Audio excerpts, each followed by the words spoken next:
नाथ पंथ बहुत प्रचलित पंथ है। पुराने समय में गांव में नाथ पंथ के लोग घर में भिक्षा मांगते हुए अक्सर देखे होंगे आप लोगों ने, जिन्हें ग्रामीण भाषा में कन फटे भी कहा जाता, क्योंकि जब उन्हें नाथ पंथ के रिवाज के हिसाब से दीक्षित किया जाता तो उनके कानों में बहुत भारी कुंडल से डाल दिए जाते। स्त्रियां हालांकि नीचे पहनती हैं, पर उनके ऊपर जो कच्ची हड्डी है इसके ऊपर से छेद करके बहुत भारी कुंडल डालकर फिर उसके वजन से ही, भार से ही धीरे धीरे कान फटने लग जाते, लंबे लंबे छेद हो जाते। कईयों के तो कान पूरा फट ही जाता। तो ग्रामीण भाषा में उन्हें कन फटे कहा जाता था। वही नाथ पंथ जिस समय अपने पूरे चरम पर था, शिखर पर था,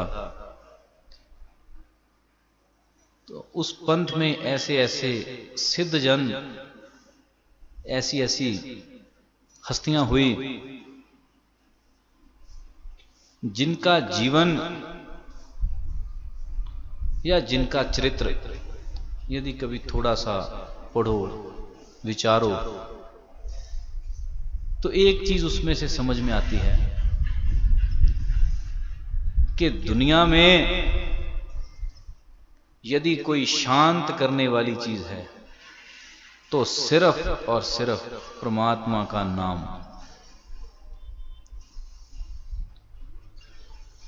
और खास करके उनका चरित्र मैंने क्यों कहा, क्योंकि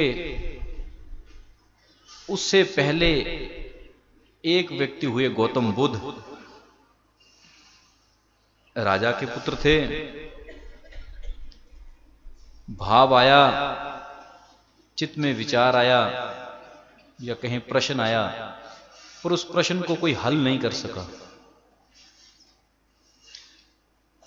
प्रश्न बहुत मौलिक था, उधार का प्रश्न नहीं। मौलिक प्रश्न क्या था कि रोगी को देखते हैं तो रोग के संबंध में कि क्या हम सब ने रोगी होना। जब शव यात्रा देखी तो प्रश्न आया कि क्या मैं भी मरूंगा। ऐसे मौलिक से प्रश्न थे जिनका जवाब अक्सर हम दुनिया में बांटते हैं, एक दूसरे को बांटते हैं कि रोग तो सबको आएगा ही, मरेंगे तो सारे ही। बुद्ध के प्रश्न मौलिक थे, इसलिए जवाब शब्दों तक के नहीं चाहिए थे।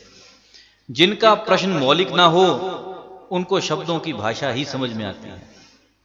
उधार का प्रश्न, उधार के जवाब।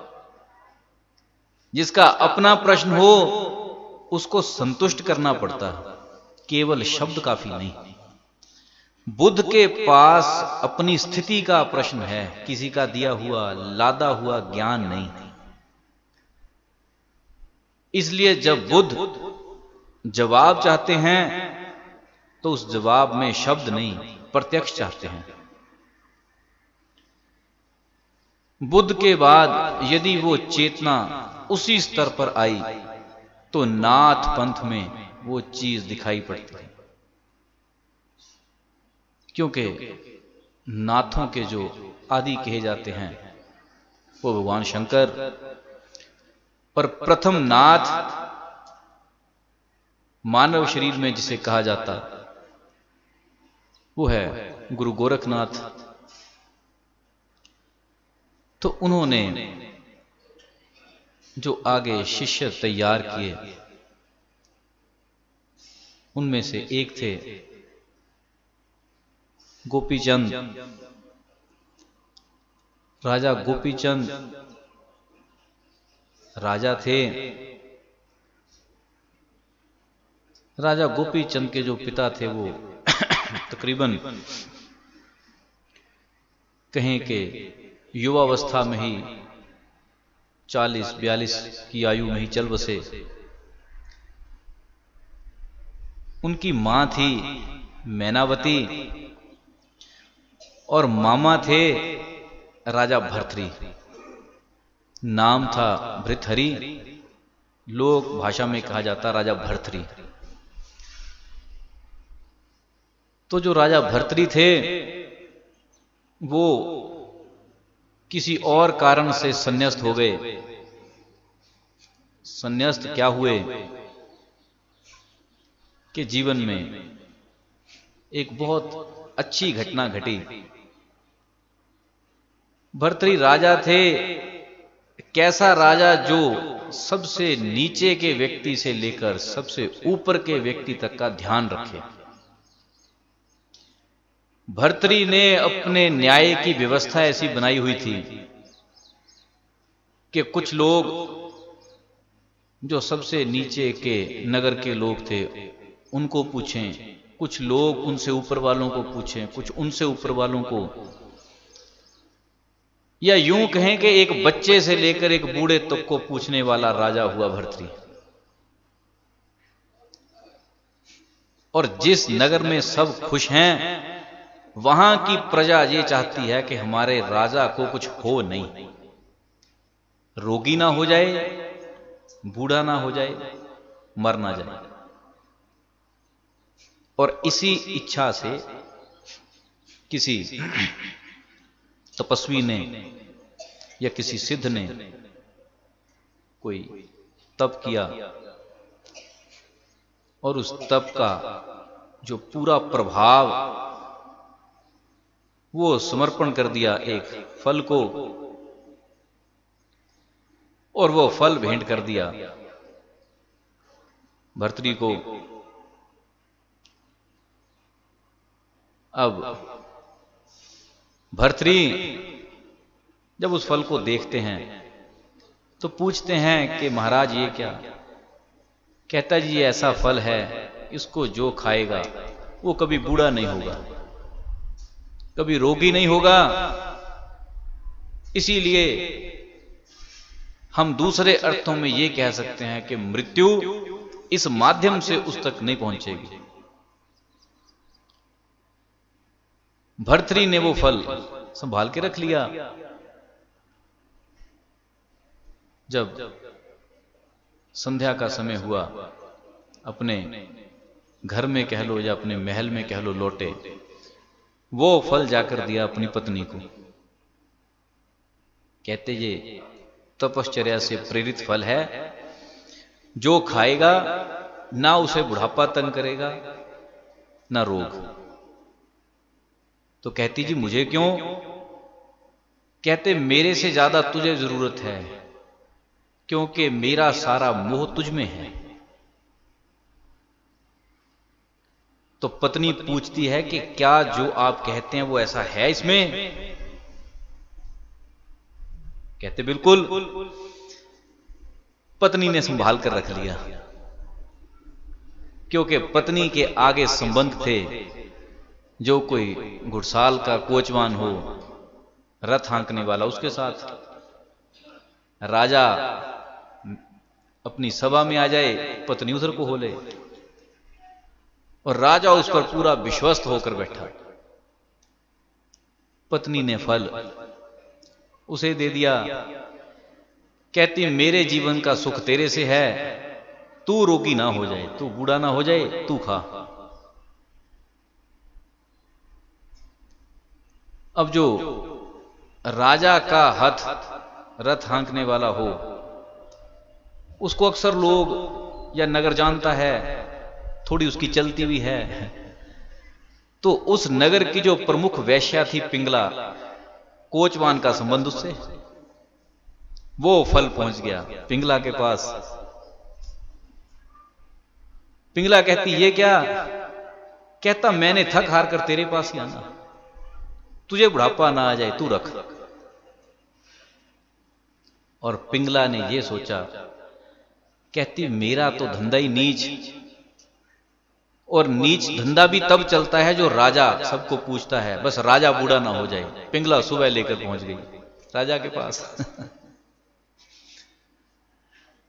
पिंगला ने जब राजा को दिखाया, कहती जी फल है, मुझे कहीं से मिला, पर इसमें गुण यह है कि जो खाएगा उसको बुढ़ापा नहीं आएगा। मैं तो नीच हूं, मैं तो आज मरती मर जाऊं, नगर को कोई नुकसान नहीं, पर आप सलामत चाहिए। जब घूमकर चीज राजा के पास आई, राजा ने देखा फल वही, सबसे पहले पत्नी को पूछा, बुला लिया, उसी सभा में बुला लिया, कहते ले आओ। पूछा, कहते ये फल खाया नहीं। रानी ने देखा, आंखें फटी रह गई। राजा कहता सच बोल, सजा की चिंता मत करना, बस सच के ऊपर आ जा, नहीं आए तो सजा है। बता दिया, रो धोकर तेरिया चरित्र करके बता दिया। कहती जी मेरा संबंध उससे है। कहते बुलाओ उसको बुला लिया। पूछा, क्या? राजा कहता कि स्पष्ट शब्दों पर आ जा, इसने बात खोल दी, अब तेरी बारी है। कहता जी मेरा संबंध ऐसे इस वैश्य से। राजा कहता तुम सबसे तो वैश्य ही अच्छी निकली, क्योंकि तुम्हारे अपने संबंध अपने सुखों तक के हैं, पर जिसे नगर नीच कहता है उसकी सोच ही बहुत ऊंची है। ये घटना थी जिससे भर्तृ नाथ हो गए, छोड़ दिया सब कुछ, ना वो फल लिया ना वो लोग, सब कुछ चढ़ा दिया। कहते संभालो हम चले, क्योंकि मैं जिसमें सबसे ज्यादा नेह रखता था, जब उसका ध्यान भी आगे कहीं टिका हुआ है, इसका अर्थ कि वो मेरे समर्पित नहीं। फिर कभी बहन के मैनावती के वचन याद आए, क्योंकि बहन श्रद्धा युक्त थी या एक योगी व्यक्ति थी। उसके वचन याद आए कि वो कहा करती थी कि बाहर के शासन से अंदर का शासन उचित है। बस निकल लिए। तो राजा गोपीचंद और भर्तृ ये रिश्ते में मामा भांजा थे। प्रेरित करने वाली दोनों को एक महिला, भाई को भी पुत्र को भी किया, पति को भी, परंतु पति समय के ऊपर समझा नहीं। तो जब कभी मैनावती ने गोपीचंद को नहाते हुए देखा कि उसकी रानियां उसके लिए कोई वस्त्र, कोई श्रृंगार, कोई दूध, कोई चंदन, कई कुछ लेकर बैठी, मां देखती है चौबारे से खड़ी होकर और बहुत उदास सी, दुखी सी हो गई। तो अब लेखक ये लिखता है कि मां का एक आंसू उसकी पीठ के ऊपर गिरा। अब ये काव्य रस है, असलियत है, मैं इस बात में नहीं जाता हूं, परंतु गोपीचंद नहाते नहाते जब मां को देखते हैं ऊपर और उसकी दशा देखते हैं तो हिल गए। बस वो रानियों से पल्ला छुड़ाया, जो वस्त्र जैसे पहने थे ऐसे ऊपर आ गए। आके मां के पांव छुए, हाथ जोड़े, कहते मां तू राजा की मां है, ये बता तेरी आंखों में आंसू क्यों? तुझे मेरी पत्नी ने, किसी ने कहा, बच्चों ने कहा, नगर के किसी व्यक्ति ने, किसी अधिकारी ने कुछ कहा, बता क्या ऐसा हो गया जो तू रो पड़ी? तो मां सही शब्दों में या कहें सत्संग के शब्दों से समझाती हैं। कहती ना मुझे किसी ने कहा, ना किसी में कहने की ताकत है, क्योंकि मैं तेरी मां हूं और एक राजा की पत्नी हूं। साहस कहने का नहीं, परंतु मेरा रोना तेरी दशा का है। तेरी दशा, क्योंकि जिस स्थिति में आज तू नहा रहा था, इस स्थिति में तेरा पिता भी कभी नहाता था। हम रानियां मिलकर उसे नहलाती थी, हम उसे तैयार करती थी, सारा प्रबंध हमारे हाथ में था, पर आज वो है नहीं। चल बसा, जैसे आज तू नहा रहा है ऐसे एक दिन तू भी चल बसेगा। तो गोपीचंद मां को पूछते हैं, कहते मां इसमें बड़ी घटना क्या है? हम राजा हैं, हम पैदा हुए, हमने राज किया, मरना तो है ही। आगे हमारे पुत्र राज करेंगे, हम राजवंशी हैं, ये तो होगा ही, आए हैं जाएंगे, लेकिन राज करने के लिए पैदा हुए। मां कहती कि पुत्र तुम राजवंशी हो, तुम राज करने के लिए पैदा हुए, पर क्या तुझे पता है राज कहां किया जाता? बस रोना इस बात का है। तुझे लगता है कि नगर के ऊपर शासन, नगर के लोगों के ऊपर अधिकार, असल राज ये नहीं, असलियत कुछ और है, जिस तरफ से तेरे पिता की समझ भी नहीं चली और आज तेरी भी नहीं चल रही। तो गोपीचंद पूछते हैं, मां स्पष्ट शब्दों में समझा, तू कहना क्या चाहती है? तो फिर मां ने समझाया, कहती कि ये शरीर सिर्फ राज करने के लिए नहीं मिला, राज 84 में भी होगा। जानवरों में भी राजा होते हैं, जानवर भी शासन करते हैं, कुत्ते भी अपनी गली बांट कर रहते हैं, एक कुत्ता दूसरे कुत्ते की गली में नहीं जाता। जंगल में शेर भी शासन करता है,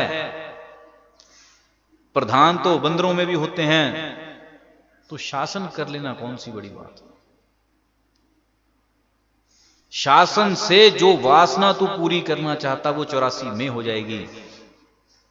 कुछ ऐसा है जो सिर्फ इंसानी शरीर में संभव है।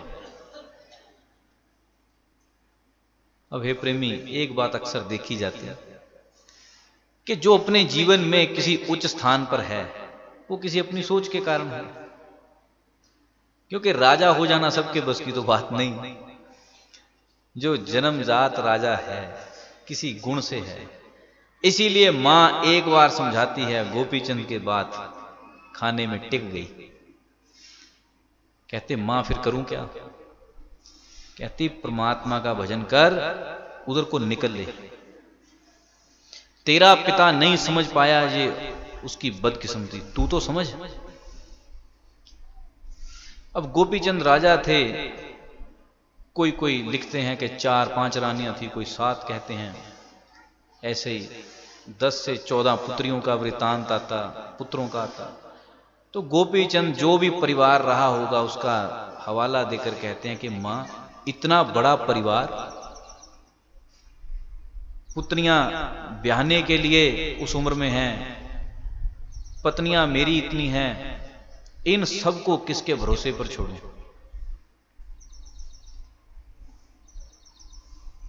किसको इनकी जिम्मेवारी दूं? और तू मुझे इस उम्र में कहती है मैं परमात्मा भजन को निकल लूं, योगी हो जाऊं। तो मां उस समय एक बहुत किसी योगी व्यक्ति की तरह जवाब देती है। मां कहती है, कहती जिसने इन्हें काया दी, जिसने इन्हें अधिकार दिए, वो इन्हें भोजन भी दे देगा, संरक्षण भी दे लेगा। रही बात राज्य की, राज्य पहले भी संभला था, अब भी संभला है। तेरे पिता चल बसे तब भी संभला हुआ ही है। तू नहीं राजा, कोई और परिवार आके राज कर लेगा। पहले नगर का कोई और व्यक्ति गरीब है, हो सकता कल को कोई राज और करे, हम गरीब हो जाएं, अंतर क्या पड़ेगा? जो जीवन मिला ही परमात्म भजन के लिए है, उसमें भजन से श्रेष्ठतम है क्या? हे प्रेमी, राजा के पद पर होकर इस सोच में जीना बहुत साहस की चीज है, जिसमें यह सोचा जाता कि मेरा चले भी जाएगा तो क्या हो जाएगा। पर मां उस स्तर तक की विवेकी है जिसके कहने समझाने मात्र से भाई भिक्षुक हो गया, पुत्र भिक्षुक होने को तैयार है। उसके वचनों में दम क्या था कि उसके चरित्र में दम था। क्योंकि तब गोपीचंद को याद आता है कि जब हम लोग सोने चले जाते थे तो मां अपने कक्ष में एकांत में बैठा करती थी। तो गोपीचंद कहते हैं कि मां, तू मुझे उसी मार्ग पर भेजना चाहती है जो तू अपने कमरे में एकांत में करती है। मां कहती है, तो कहते माता वो काम तो राज्य करते करते भी हो सकता। तो मां कहती तू सिद्ध हो जा, फिर चाहे आकर राज्य संभाल लेना, एक बार पूरा आनंद ले ले, लौट आना कोई बात नहीं, फिर तू आकर चाहे राज्य करना, राजा बनना, सम्राट बनना, जो बनना बन लेना, पर कुछ समय अपना उस और पूरे का पूरा दे दे। पर खैर मां ने समझाया। ऐसे गोपीचंद कुछ पत्नियों को भी समझाते हैं, निकल लेते हैं। जब निकल लिए गुरु महाराज के पास पहुंचे। गुरु महाराज पूछते हैं तू कौन? कहते कि मैं जी राजा गोपीचंद। कहते भाग जा, राजाओं का यहां कोई स्थान नहीं, ये स्थान योगियों का है। फिर दोबारा पूछा, कहते तू कौन? कहता जी गोपीचंद। कहते बैठ जा, क्योंकि पदवी पहले ही क्षण में झाड़ दी। जीवन भर वो पदवी यही थी कि मैं राजा, राजा गोपीचंद। गुरु महाराज कहते जब तक राजा है तब तक योगी नहीं हो सकता। अंतःकरण से निकाल दे कि तू राजा है। जब दूसरी बार पूछते हैं, कहते जी मैं गोपीचंद। कहते बैठ। फिर गुरु महाराज ने धीरे धीरे धीरे शिक्षित किया, थोड़ा समझाया, ज्यादा कराया, क्योंकि परमात्म विद्या समझाने की तो है ही नहीं, बोलने की, पढ़ाने की, ये तो करने की विद्या है। सो गुरु महाराज ने धीरे धीरे धीरे शिक्षित किया। शिक्षित करते करते एक दिन ऐसा आया, गुरु महाराज कहते गोपीचंद जा भिक्षा लेकर आ। कहते जी कहां जाऊं? कहते सबसे पहले अपनी मां और अपनी पत्नी से लेकर आ। जब भेजा उनके पास, गोपीचंद तो आज्ञा मानकर चल दिए। पहले पत्नियां मिली, लगी रोने कि तूने हमारे बारे में क्या सोचा, जिस दिन ब्याह करने आया था तब तेरी बुद्धि कहां थी? गई कुछ, क्योंकि जो जीवन की गालियां, लांछन और हृदय का दुख था निकाल दिया सारे। गोपीचंद चुपचाप सुनते रहे, सुनते रहे, क्योंकि जिनका हमारे साथ स्तर मेल ना खाता हो उनके साथ वाद विवाद और संवाद नहीं होता। क्योंकि जिनके साथ लेवल मैच ही नहीं करता उनके साथ क्या प्रश्न उत्तर। वो बोलती रही, गोपीचंद सुनते रहे। अंत में मां आती हैं। जब मां को देखा तो उस समय गोपीचंद ने फिर दोहराया, अलख निरंजन भिक्षाम देही। जब ये वचन उच्चारित किए तो माता ने 3 दाने चावल के निकाले, हाथ पर रख दिए। जब गोपीचंद देखते हैं 3 दाने चावल के, तो पूछते हैं, कहते मां ये खाने कैसे हैं? अब हे प्रेमी, ये योगियों का संवाद है कि एक 3 दाने चावल दे रही, लेने वाला पूछ रहा खाने कैसे हैं। नहीं तो 3 दाने चावल के बच्चे को भी पता कैसे खाने हैं। जब पूछते हैं कि खाने कैसे हैं तो मां फिर समझाती हैं, पहला दाना उठाया। कहती ये यदि जीवन में बहुत ऊंचा चढ़कर सोना आ जाए, ये उसके लिए है। क्योंकि जीवन में कुछ निश्चित चीजें सदा काम करती हैं। प्रत्येक व्यक्ति का जीवन ऐसा ही है। जीवन लगा किस तरफ रखा, या खाना, या सोना, या शासन कि मेरी कोई सुने, या अच्छा पहनावा। 7-8 चीजें हैं जिसके इर्द गिर्द इंसान घूमता है। इससे ज्यादा दायरा किसी का है ही नहीं। तो मां पहला दाना उठाती है, कहती कि ये ऊंचे चढ़कर सोने वालों के लिए। दूसरा उठाया, कहती ये स्वादिष्ट भोजन करने वालों के लिए। और तीसरा दाना उठाया, कहती ध्यान रखना ये सबसे कीमती है।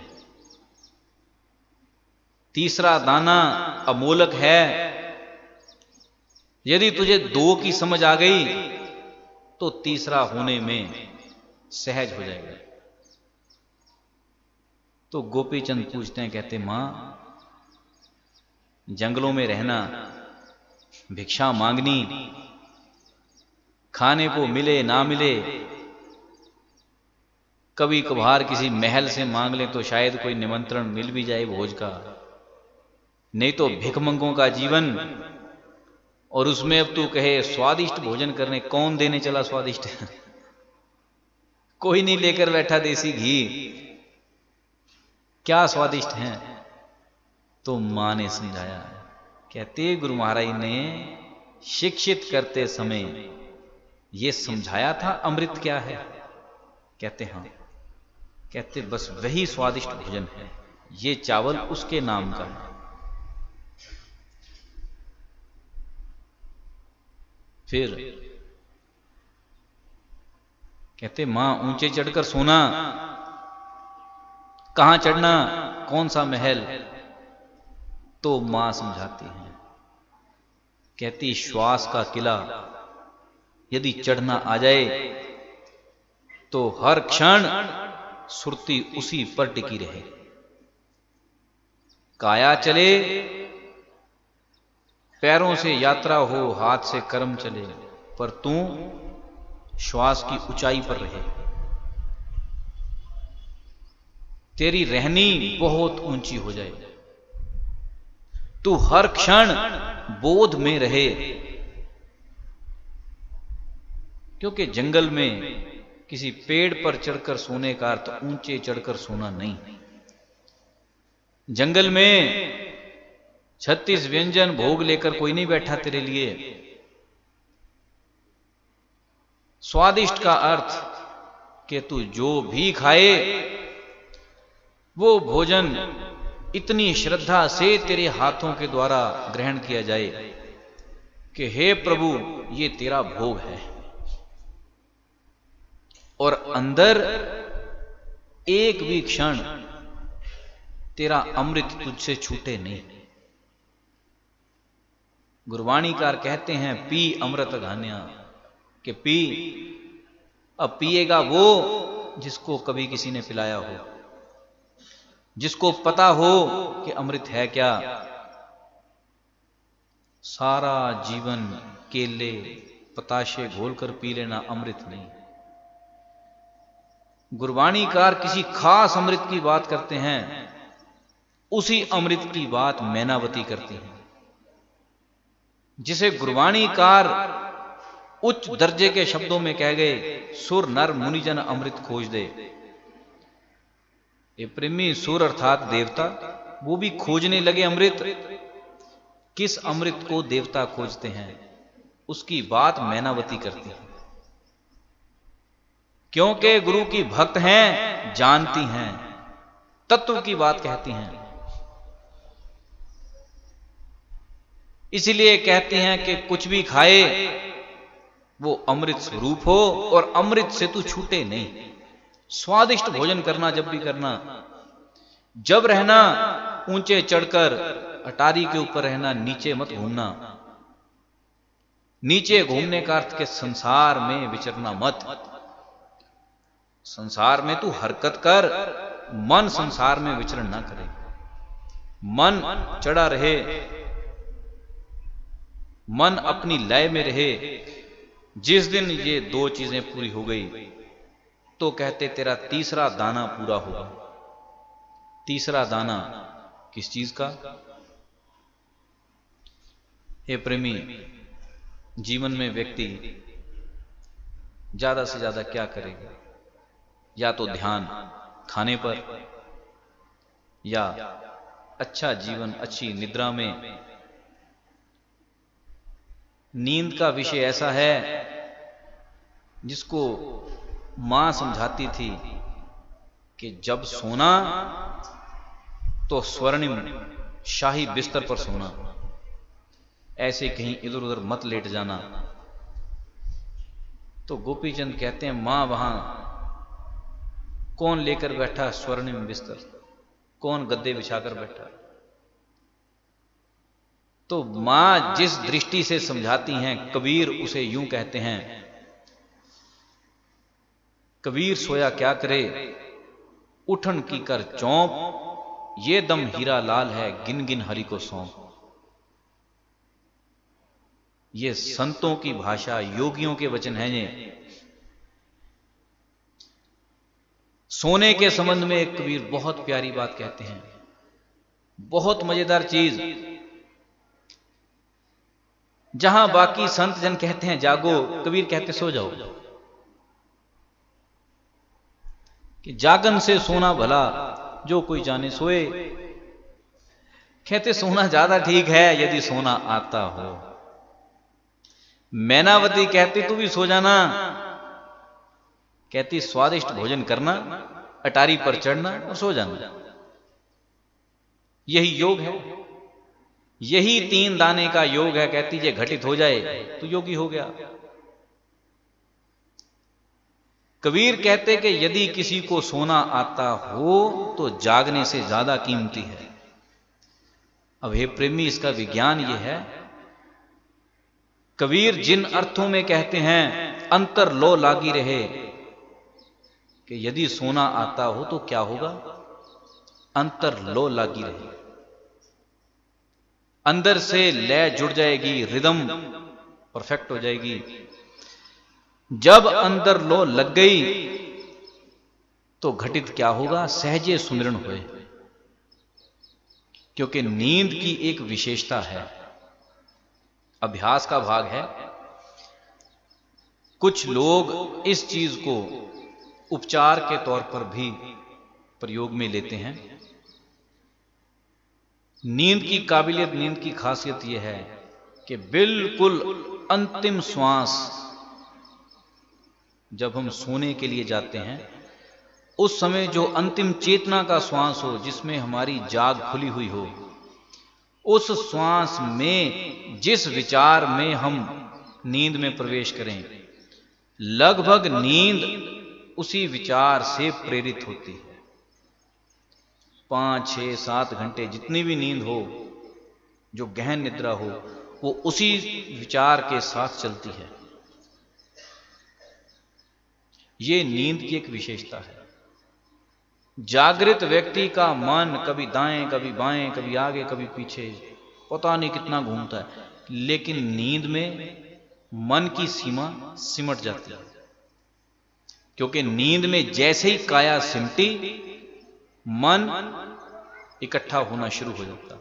बस मन फिर कुछ चंद विचार जो तूने सोते सोते अंतिम जागृत श्वास में लिए थे, उन्हीं को बुनता है। जैसे ही आंख खुली, त्यों ही मन फिर खुल जाता। सोने से पहले भी बहुत खुला था, उठने के बाद भी बहुत खुला है। जो नींद का समय है, उतने समय में मन सिमट जाता है।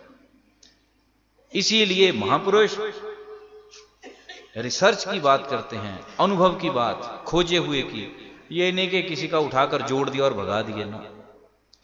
जो उन्होंने तजर्बा करके देखा, जो सालों तक अपने ऊपर प्रयोग करके देखा, वो बात थोड़े शब्दों में कह दी कि अंतर लो लागी रहे। और ये तो बहुत स्वाभाविक बात है। कोई व्यक्ति भूतों का कोई नाटक, कोई फिल्म देखकर सोने लगे, वही ख्याल अंदर चलते हों, उन्हीं के चलते चलते नींद आ जाए, तो पूरी रात फिर भूत दिखेंगे। क्योंकि मन को कुछ और मिला ही नहीं, जो अंतिम तूने दिया वही चीजें दिखनी शुरू हो गई। वो तब तक दिखेंगी जब तक डर कर नींद टूट ना जाए। और नींद टूटेगी जब बहुत डर गया, जब शरीर अपनी डर की सीमा से आगे जाने लगा, तो दिल की धड़कन तेज हो गई। खून तेजी से जब दौरा करेगा तो आंख खुलेगी। तो स्वाभाविक है। इसीलिए बहुत कोई अच्छी चीज स्वप्न में प्राप्त हो जाए या बहुत बुरी घटना हो जाए, दोनों में आंख खुल जाती है। कभी देखना तुम्हें बहुत ज्यादा पैसे मिल जाएं, गागर मिल जाए सोने की, तुम्हें लगे कि मैं लेटा हूं, मेरे तकिए के नीचे 10 लाख पड़ा है, एकदम से आंख खुलेगी। जब आंख खुलती है तो एक स्माइल होती है चेहरे पर कि मिल गया मिल गया। जब देखो हो लुट गए बर्बाद हो गई जिंदगी। ये प्रेमी, ये तजर्बा यदि जीवन में कभी हुआ हो तो याद आ जाएगा। मुझे एक लड़के ने बात बताई, वो तजर्बा सबसे अच्छा लगा। कहता पूरा पता था कि इस बार फेल हो जाएंगे, पता ही था कि सवाल ही नहीं कि परमात्मा भी पास कर दे, पर कहीं इतने नेगेटिव मन में, इतने निषेधात्मक मन में कहीं कोई आस जगी कि शायद हो जाए पास। बस कहता सोते सोते ख्याल आ गया, ख्याल आया, स्वप्न में देखा कि रिजल्ट आ गया, मेरे पता नहीं 80 पता नहीं 85% नंबर आ गए। वो कहता मैं तो सोया सोया हंसूं कि ये तो कमाल हो गया, पार्टी की तैयारी भी हो गई। जैसे ही आंख खुली, हाय यहां कुछ हुआ उठते हैं। ये प्रेमी, ये स्वाभाविक है चीज। ये बहुत खुशी की, बहुत दुख गमी की हो, स्वप्न पूरा नहीं हो पाता, टूटता है बीच में। झोल झमेटे के स्वप्न चलते रहेंगे पूरी रात, आंख भी नहीं खुलेगी, सुबह पता भी नहीं होगा क्या देखा क्या नहीं देखा। जो बहुत कुछ देखा जिनका सार कोई नहीं। जो परफेक्ट स्वप्न है, नपे तुले हैं, वो पूरे नहीं हो पाते। बंदा सारी जिंदगी यही कहता सपने कहां पूरे होते हैं। ये प्रेमी, जिसके नींद में ही पूरे नहीं, उसके जागते के क्या पूरे होने। पर ये चीज, ये मनोविज्ञान का भाग है।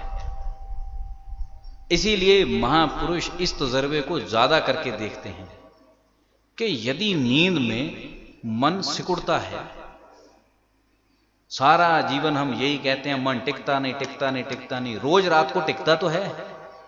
ये प्रेमी, तू ले ले लाभ क्या लेना। पर सवाल ये है, जितना तू दिन में कहता है टिकता नहीं, जितना तू चिल्लाता है, यदि वो अंतरात्मा का चिल्लाना हो तो तुझे रात संभालने की आदत पड़ जाए। कबीर जैसे सज्जन, गुरु नानक साहिब जैसे सज्जन इस बात पर गौर करते हैं और संभालते हैं। इसीलिए महापुरुष कहते हैं जागन से सोना भला। पर कोई नसरुद्दीन हो, वो सिर्फ एक लाइन पकड़ेगा, जागन से सोना भला, आगे का सवाल नहीं, क्योंकि आगे की बात काम खराब कर देगी। वो जब भी मां कहेगी उठ, वो कहेगा जागन से सोना भला। गुरु महाराज ने कहा था सत्संग में, माता जागन से सोना भला। अब हे प्रेमी, इससे आगे दोहा भी पूरा होता है, अंतर लो लागी रहे, लगेगी कहां लो। क्योंकि लो के लिए इस चीज का विचार करना पड़ता कि जो जागृत का श्वास है उसमें चेतना कहां है। कहानी मुश्किल नहीं, पर कहानी थोड़ी सी टेढ़ी जरूर है। इतनी सी टेढ़ी है कि जब सोने लगे उस समय मुंह बंद कर, दुनिया भर की चुगली जो तूने वहीं करनी, दुनिया भर की गंदगी जो वहीं छलनी लगाकर देखनी, किसने क्या कहा, किसको कहा, क्यों कहा, उस समय चुप हो जाओ, बिल्कुल चुप, मन को टिका दे, सुमिरन में उतर जा। सुमिरन चलता रहे, चलता रहे, चलता रहे, कुछ क्षण में पाएगा इस चीज को, तुझे दिखाई पड़ना शुरू होगा कि विचार कौन से प्रभावी हो रहे, ये दिखने लग जाता है। 5-6 दिन में, या कहूं हद से 10 दिन में दिखेगा कि कौन से विचार हावी हो रहे। जो जो विचार हावी हो रहे बस उसको उड़ाता जा, ना ना ना, सिर्फ सुमिरन। जब लगे कि सुमिरन की धार पक्की होनी शुरू हो गई, उस क्षण में नींद में जा। ये प्रेमी फिर देखना, जब अगले दिन सुबह आंख खुलेगी उस समय पता चलेगा ये रात भर चलता क्या रहा। उठते के साथ ही पहली याद सुमिरन की आएगी, उठते के साथ ही श्वास में वो धुन पकड़ में आ जाएगी। पर ये अभ्यास का भाग है, ये मेरे बताने और तेरे सुनने से होगा नहीं, अभ्यास का भाग, करके देखने की विद्या। इसीलिए सदग्रंथ अभ्यास शब्द को बार बार कहते हैं। और तुझे ये लगता है कि सदग्रंथ जहां अभ्यास कहते हैं वहां तू पाठों का ही अभ्यास किए जा। हे प्रेमी, पाठ हैं, अभ्यास का मतलब करके देख, पाठ नहीं। जो कहा उसको लागू करके देख, उसके ऊपर तजुर्बा करके देख। 5, 6, 8, 10 दिन लगेंगे, जब समझ में आ गया विद्या तेरी हो गई। इतने से ही विद्या तेरी हो गई, कम से कम तेरी रात तो संभल गई। संत जन तुझे रोना किस चीज का रोते हैं कि तेरी जागती और तेरी सोई हुई जिंदगी को यदि गणना करके देखें तो तकरीबन ये पाया जाता जिंदगी का तीसरा हिस्सा सोने में निकल जाता। यदि जिंदगी के 3 हिस्से करें तो तेरी 33% सोने में चली जाती है। ए प्रेमी, यदि तुझे जिंदगी के 5 मिनट संभालने आ जाएं, सिर्फ 5 सोते समय, तो देख तेरे रोज के 7-8 घंटे संभलते हैं। अब तू कहेगा ये भी मुश्किल है, क्योंकि कईयों की गप्पे हाँकनी, कईयों की निंदा, कईयों की स्तुति, कईयों की बुराई, कईयों के हिसाब, कईयों की गणनाएं, सब कुछ उसी बिस्तर पर करनी जहां तूने विश्राम करना। और सनातन में नियम क्या थे कि जब शाम को सोने का समय हो तो बिस्तर झाड़ना, साफ करना, फिर उसको प्रणाम करके उसके ऊपर चढ़ना कि अब मैं उस नींद में जा रहा हूं, हे प्रभु, जहां मैं तेरे से मिल सकूं। वेदों में ऐसे ऐसे मंत्र हैं जो सोने के लिए प्रयोग किए जाते थे। किस लिए? कि मेरी रात संभल जाए। अरे प्रेमी, तू देख तेरा बिस्तर क्या है, दुनिया भर की गप्पें, दुनिया भर की चुगली, दुनिया भर की गंदगी, सारा कुछ, सारी उल्टी तूने वहीं करनी, वहीं चाटना। जरूरत? फिर कहेगा भजन होता नहीं। दिन में मैं मान सकता हूं कि आधे घंटे से ज्यादा बैठा नहीं जाता, कमर दुखती है, टांगे दुखती है। हे प्रेमी, सोने में तो तेरा कुछ नहीं दुखता, सोने में तेरा कुछ नहीं लगता, कोई टैक्स नहीं। यदि वहां तेरे 5 मिनट के बोझ से तेरे 8 घंटे संभलते हैं, बता इससे ज्यादा बढ़िया चीज क्या है? पर करके देखेगा तो, क्योंकि होता क्या है, मनोवैज्ञानिक इस चीज को समझते हैं कि यदि किसी व्यक्ति ने करना ना हो तो वो ना करने वालों के सिद्धांत को बड़ा बल देता है। ये पक्की बात है। एक कार्य को किसी ने करने का मन बनाया, किसी ने ना करने का। जिसने करने का मन बना लिया वो करने वालों की दलील को ज्यादा महत्व देगा, जिसने ना करना हो वो 10 उदाहरण देगा कि देखो वो भी कह रहा ना नहीं करना चाहिए, देखो उस पत्रिका में छपा है, अखबार में भी छपा है। जब छपा ही है तो फिर करके फायदा क्या? क्योंकि जिसने नहीं करना उसे ना करने की दलीलें समझ में आती हैं। इसलिए लोग जब भी कभी ना करने का सवाल आए भजन का, तो किन लोगों का नाम या किन लोगों के उदाहरण देते हैं जो सिरे के कोई नास्तिक हुए, सिरे के कोई पखंडी हुए, या सिरे के आराम प्रस्त हुए, जो ये कहेंगे कि शरीर तो खाने पीने सोने के लिए मिला है, इसमें और तो कुछ करना है ही नहीं। ऐसी लोगों की दलील रखेंगे, क्योंकि कारण ये है कि जब मैंने मन बना लिया करना ही नहीं, तो मुझे किसी का सहारा भी तो चाहिए। महापुरुष ये कहते हैं, तो उसकी सुन जिसने किया हो, जिसने पढ़कर सुनाया हो उसकी भी मत सुन, क्योंकि आज वो ये पढ़ रहा, कल को दूसरा पढ़ने लग जाएगा। जैसे न्यूज चैनल वाले एंकर होते हैं जो एक पार्टी के प्रचार को महत्व देते हैं, उनका एंकर किसी दूसरी पार्टी वाले के जाए तो उधर के गुण गाने लगे, क्योंकि पैसे ही लेने हैं। आज उसको बुरा बोलना, कल को उसको। इसलिए पाठी आदमी के बस की बात नहीं, बातों के गोलगप्पे हैं।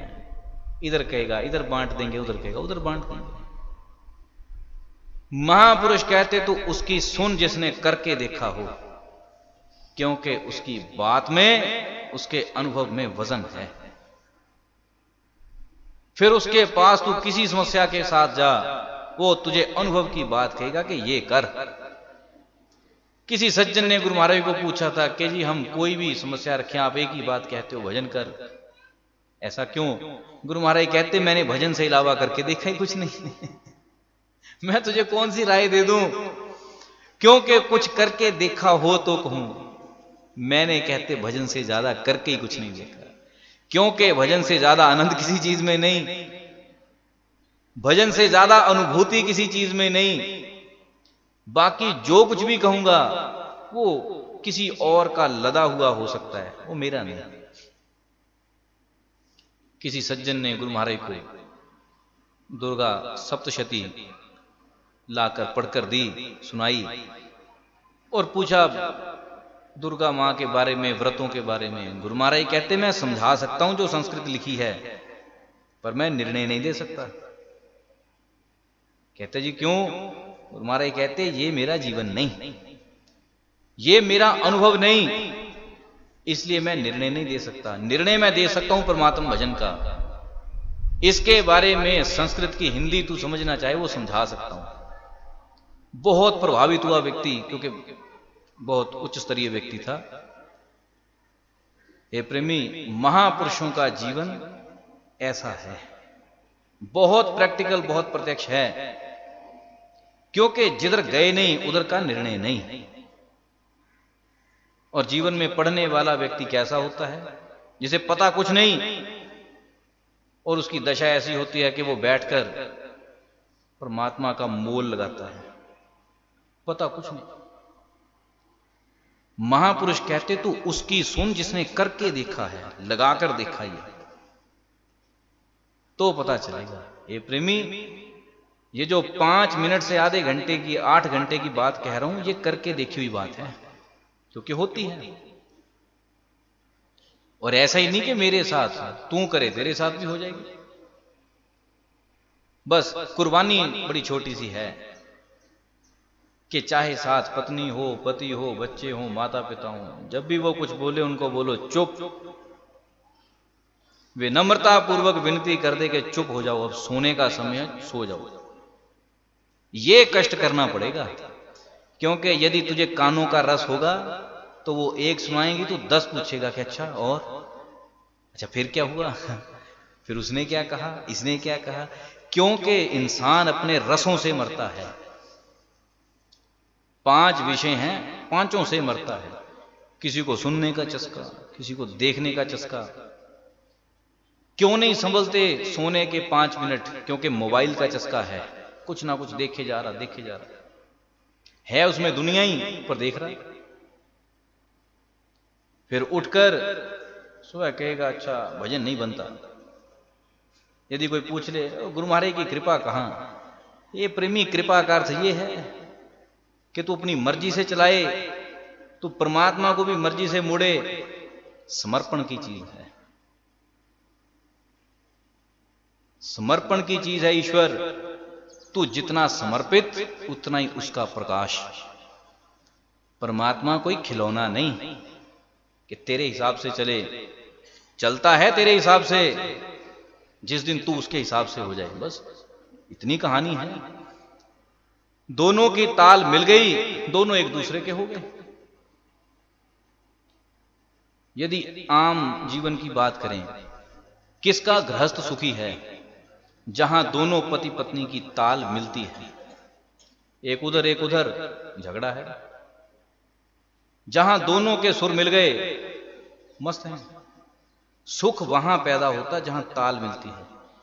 ये प्रेमी, ईश्वर की शांति तब अनुभव होगी जब तेरी अंतरात्मा का परमात्मा से ताल मिलना हो जाए। वो मिलती नहीं, क्योंकि तूने ध्यान पता नहीं कहां दे रखा। और ज्ञान ये अंतरात्मा का गुण है, स्वभाव है। ऐसा नहीं कि लादना पड़ता, देना पड़ता। आत्मा का सहज गुण है। आत्मा का अर्थ ही है प्रकाश, कुछ बाहर से डालना नहीं। लेकिन उस प्रकाश की अनुभूति के लिए समर्पण चाहिए। समस्या समर्पण में है। समर्पण हो नहीं पाता क्योंकि हम मोबाइल के प्रति समर्पित हैं, इसलिए सोते समय रील चलती है। हम जिन जिन चीजों के प्रति समर्पित हैं वो चलती हैं। कोई कानों के प्रति समर्पित है, अच्छा और क्या हुआ, किसने क्या कहा, कब हुआ, कैसे हुआ। कोई देखने को समर्पित है, कोई बोलने को समर्पित है। लपर लपर लपर लपर लपर बोले ही जा रहा, उसको कोई सवाल नहीं कि कोई सुनता भी है कि नहीं। नो, उसका काम बोलना है। पटाधारी मशीन, टक टक टक टक टक टक। प्रत्येक व्यक्ति एक विषय से बंधा है, इसीलिए रात संभलती नहीं। जबकि रात संभालनी सबसे सरल काम है। भगवान गीता में कहते हैं, जिस समय में संसार सोता है योगी जागता है। अब योगी जागने का मतलब ये नहीं कि योगी उठकर बैठा है जैसे ठोडी के नीचे बांस लगा हुआ हो। योगी भी सोता है, पर उसके सोने में जागरूकता है। भगवान ये कहते हैं, योगी नींद ले रहा, जितनी चाहिए ले रहा, लेकिन उस निद्रा में जागरूकता है। जिस नींद में तू भूत प्रेत, पैसे, रिश्तेदार, टेढ़े मकान, उल्टी नदियां देखता है, योगी उसमें अनुभूति करता है। भगवान यही कहते हैं गीता में। और यदि भगवान गीता में योगी कहते हैं, इसका अर्थ कि किसी धर्म का सवाल नहीं। जो योगी है वो जाग सकता है, बशर्ते कि जागना चाहे। यही नहीं कि गुरु महाराज ने ज्ञान करा दिया तो जागेगा, ना ना ना। इच्छा है जागना, जागे, गवानी रात तो गवाए, पर जाग सकता है। जो योगी नहीं है वो नहीं जाग सकता। उसको सोना सोना ही है, उसकी नींद नींद है।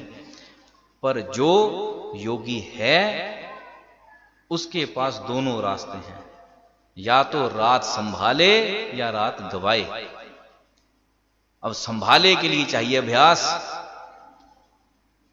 योगी दिन भी संभालता है, पर दिन संभालना बहुत मुश्किल है। क्यों?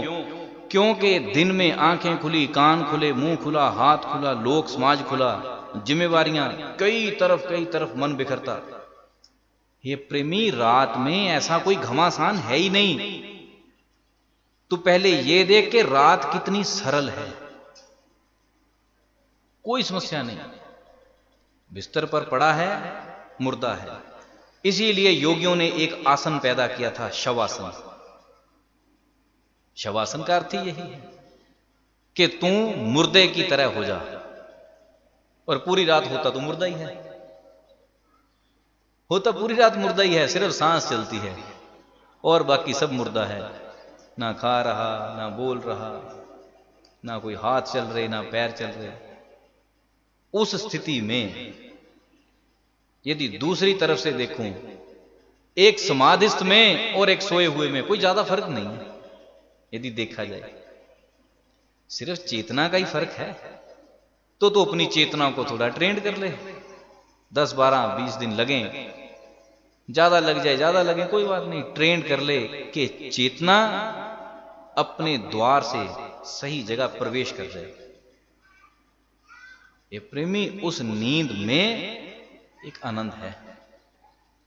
धीरे धीरे धीरे धीरे वो चीज जब बढ़ती जाएगी, उतना उतना योग घटित होता है। क्योंकि दिन में कहूं 8 घंटे बैठना, 8 घंटे का अगर होना बहुत मुश्किल काम, इंद्रियां खींचनी पड़ती, शोर शराबे से खींचना पड़ता, सोए हुए कोई शोर का सवाल ही नहीं, ढोल बजे, गाड़ियां निकले, मस्त। ये प्रेमी, इतने में एक छोटा सा काम करके तेरी रात संभल जाए, कितना सरल काम। इसलिए कबीर जैसा व्यक्ति कहता है, जागन से सोना भला, जो कोई जाने सोए, अंतर लो लागी रहे सहज।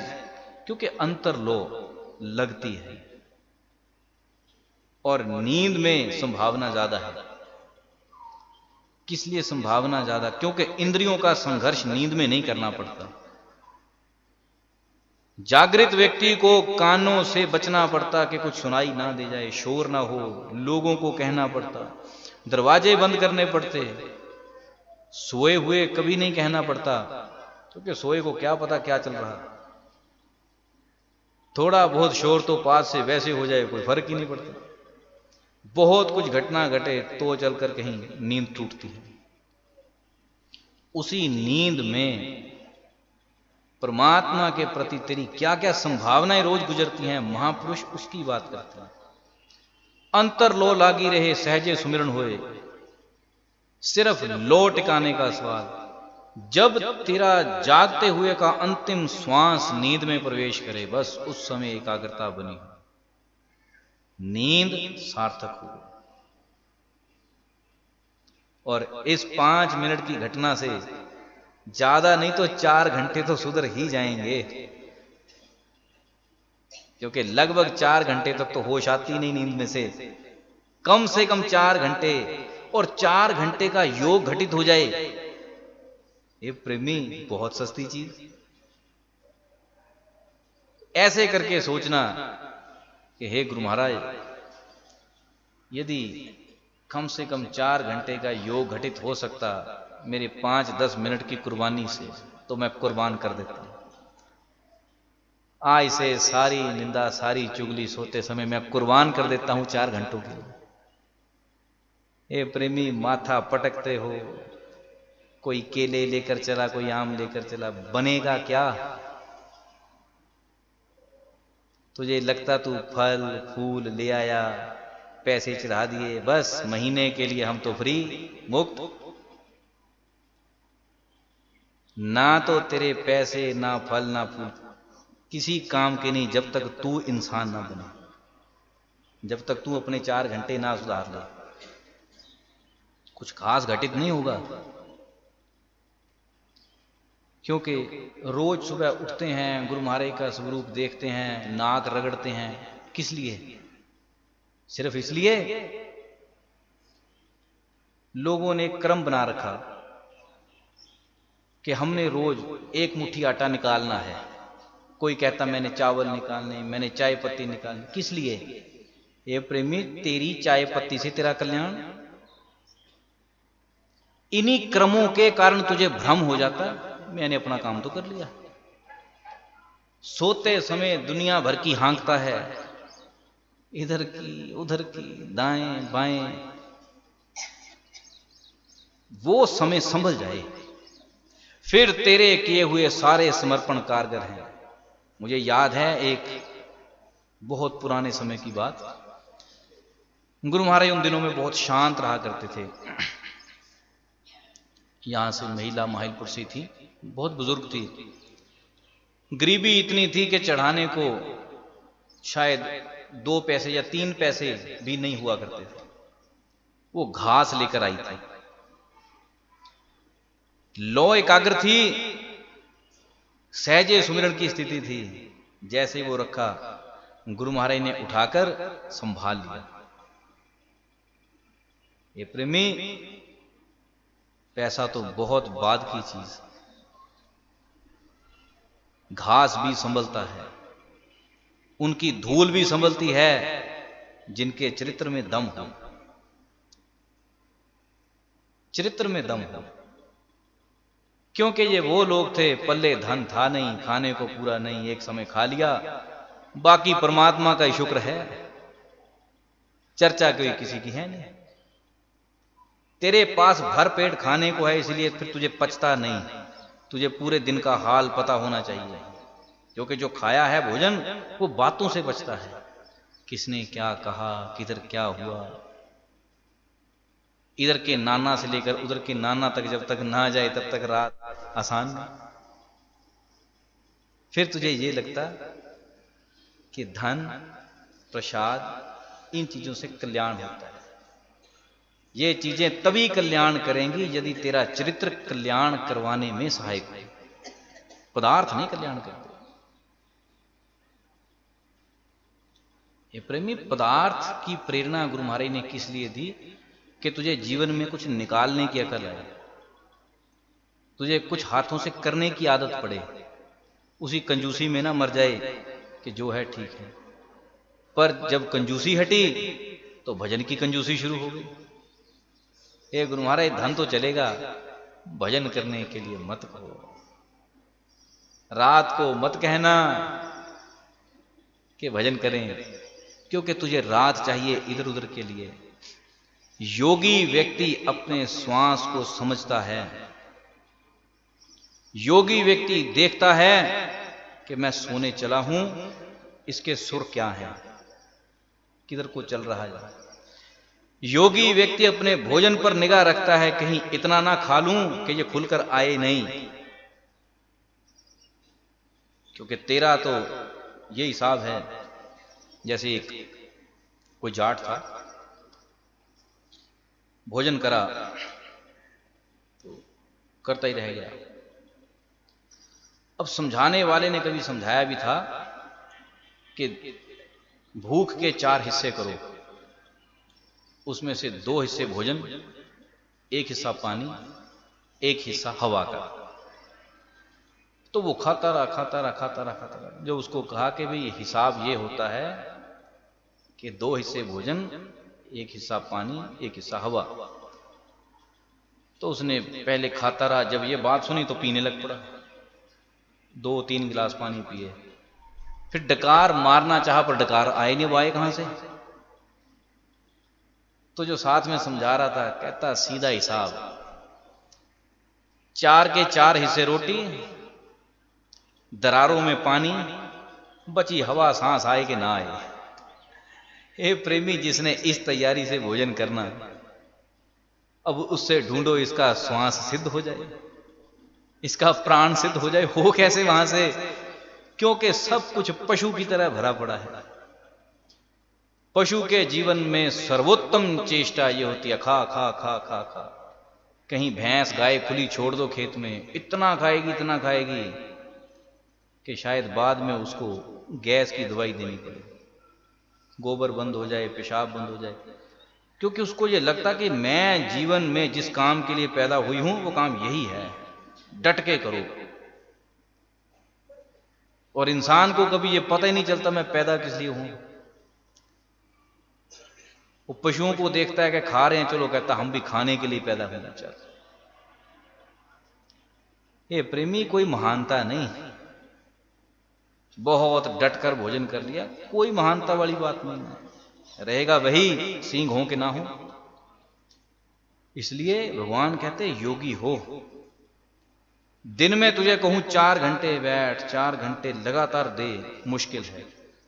पर परमात्मा ने तेरा बहाना टालने के लिए रात बनाई है कि चल तू दिन में नहीं कर सकता, रात संभाल। क्योंकि ईश्वर की प्रकृति व्यवस्थित है, किसी के लिए कोई बहाना नहीं, जो इधर ना चाहे उधर। इसीलिए कभी ध्यान देना, जो चाइना में एक धर्म काफी विकसित हुआ, ताओ धर्म, उसमें महात्मा लाओ त्से हुए, योगी व्यक्ति। तो ताओ धर्म का जो एक चिन्ह है, उसमें दो चीजें आपको दिखाई पड़ेंगी कि एक गोला है, गोले के दो रंग हैं, सफेद और काला, उसके बीच में एक बिंदी सी बना रखी। उस चिन्ह को यदि बहुत गौर करके देखा जाए तो वो दरअसल ईश्वर और प्रकृति का मिलन है, कि परमात्मा में प्रकृति है दिखने में टेढ़ी, परंतु बराबरी पर व्यवस्थित है, बराबरी पर। जो कहता मुझे इधर नहीं, वो उधर से ले ले, जो कहता उधर नहीं, इधर से ले ले, जो कहता मैं दिन में नहीं कर सकता रात में कर ले, चीजें तेरे लिए व्यवस्थित हैं। पर यदि कहे बहाना, बहानेबाज के लिए ना दिन ना रात। इसलिए हे प्रेमी, बहानेबाजी मत कर, तू योगी हो, रिसर्च में उतर। मंत्र जाप करना, माला फेरनी, घोटे रट्टे, ये चीजें बहुत अलग स्तर की हैं, बहुत छोटी हैं। क्योंकि जब नींद आती है तो माला भी छूट जाती, मंत्र भी छूट जाते, घोटे लगते वो भी छूट जाते, पाठ ग्रंथ सब छूट जाते। नींद में तो तू मुर्दा है, कुछ नहीं रहता। उस समय सिर्फ श्वास रहते हैं जिनसे तेरी कीमत है। और कई बार धोखा ऐसा हो जाता कि रात को सोए थे, सुबह लगता कि शायद सोए ही हैं, और पता लगता सोए ही रह गए क्योंकि होता पूरी रात मुर्दा ही है, यदि श्वास ना आए। वो तो सुबह जब उठता तो विश्वास करते कि नहीं है, अभी इसमें दम खम है। जो सुबह नहीं उठते हैं, 2 घंटे उनको जगाता कोई नहीं कि सोने तो, विश्राम में है, वो पता लगता पक्के विश्राम में है। ये प्रेमी, सोए में और मुर्दे में कोई अंतर नहीं। इसीलिए योगी जन ये कहते हैं कि तू शवासन में शिव को प्राप्त हो। शवासन अर्थात नींद में शिव को प्राप्त हो, यह सूत्र है योगियों का, अर्थात नींद संभाल। है थोड़ा टेढ़ा विषय, क्योंकि आदत गलत पड़ी हुई है, किसी को सोते समय बोलने की, किसी को गाने सुनने की, किसी को कुछ, किसी को टूटियां लगा कर लेटे हैं, ऐसी ऐसी गंदी आदतें पड़ी हैं। थोड़ा समय लगता है, ज्यादा नहीं, कुछ दिनों में इनसे मुड़ाएगा। जब लेटे सबसे पहले शव हो जा, क्योंकि शव होना शुरू हो गया तो शिव भी हो जाएगा। यदि शव होने में संकोच है तो शिव नहीं होगा, और थोड़ा थोड़ा थोड़ा शव होता चला गया, उतना ही शिव होता चला गया। हे प्रेमी, योगी होना जीवन का लक्ष्य है, और परमात्मा ने तुझे व्यवस्था दे रखी, तू तब भी ना हो। तू सोचे कि जब जागेंगे तब करेंगे, नहीं, तो अपनी नींद तो संभाल, जागृत का फिर सही। बोल श्री सद्गुरु।